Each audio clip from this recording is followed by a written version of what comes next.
পটুয়াখালীর কলাপাড়ায় খেবুপাড়া সরকারি মডেল মাধ্যমিক বিদ্যালয়ের রেকর্ডভুক্ত জমি দখল করে রাস্তা নির্মাণের অভিযোগ উঠেছে এনসিপি নেতা ও কন্টেন্ট ক্রিয়েটর নুরুজ্জামান কাফির বিরুদ্ধে। এতে ক্ষুব্ধ স্থানীয় বাসিন্দা ও শিক্ষার্থীরা জমি রক্ষার পাশাপাশি শিক্ষার পরিবেশ বজায় রাখতে প্রশাসনের কঠোর হস্তক্ষেপ দাবি করেছেন সংশ্লিষ্টরা। পটুয়াখালীর কলাপাড়ায় ঐতিহ্যবাহী শিক্ষা প্রতিষ্ঠান খেবুপাড়া সরকারি মডেল মাধ্যমিক বিদ্যালয় ১৯৫৪ সাল থেকে দীর্ঘ ৭ দশকেরও বেশি সময় ধরে তিল করে গড়ে ওঠা এই বিদ্যালয়ের মোট জমির পরিমাণ ৪০ একরের উপরে। ২০১৮ সালে বিদ্যালয়টি জাতীয়করণের পর নিয়ম অনুযায়ী সব জমি শিক্ষা মন্ত্রণালয়ের সচিবের নামে হস্তান্তর করা হয়। অভিযোগ উঠেছে 6 লেন সড়কের উত্তর পাশে বিদ্যালয়ের মালিকানাধীন ২১ একর ৭৬% জমির মধ্য থেকে ৬% জমি দখল করে রাস্তা নির্মাণ করেছেন এনসিপি নেতা ও কন্টেন্ট ক্রিয়েটর নুরুজ্জামান কাফি। বিদ্যালয়ের জমির পেছনে থাকা নিজের জমির যাতায়াতের জন্য গত সপ্তাহে জোরপূর্বক এই রাস্তা নির্মাণ করা হয় বলে জানান স্থানীয়রা। মাননীয় সচিব স্যারের নামে এই জমি দলিল করে দেওয়া হয়েছে 10/9/2018 তারিখে। কন্টেন্ট ক্রিয়েটর নুরুজ্জামান কাফি নামে এক ছেলে অত্র প্রতিষ্ঠানের বকদখলীয় সম্পত্তির ভিতর দিয়ে একটি রাস্তা টেনে নেয়। রাতের আধারে আমরা খবর পেয়ে থানার পুলিশ এবং কামরুজ্জামান দারোগা এসআইকে আমরা ওখানে পাঠাই।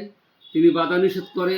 আমি এর সুবিচার চাই যাতে প্রতিষ্ঠানের সম্পত্তি রক্ষা হয়। অবশ্য জমি দখলেরই অভিযোগ অস্বীকার করেছেন নুরুজ্জামান কাফি। তার দাবি বিদ্যালয়ের জমি নয়, বরং উচ্চ আদালতের রায় পাওয়ার পর মূল ওয়ারিশদের কাছ থেকে বায়না চুক্তির মাধ্যমে জমি কিনেছেন তিনি।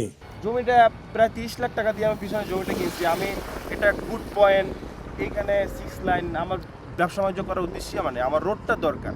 তো সেই জায়গা থেকে আমি সর্বশেষ কথা বলবো যে আসলে আমার রোডটা দরকার এবং যারা রায় পাইছে তাদের কাছ থেকে আমি নিছি। কাবির কাছে আমরা ওর দরজা লাগবে, যে স্যারের দরও গেছিল দীর্ঘদিন দেয়নি। আমরা বলছি যে জমি যখন আমাদের দখলে আসছে তুমি একটা দরজা করিও না, এত তোর সব জমি যাইবে না।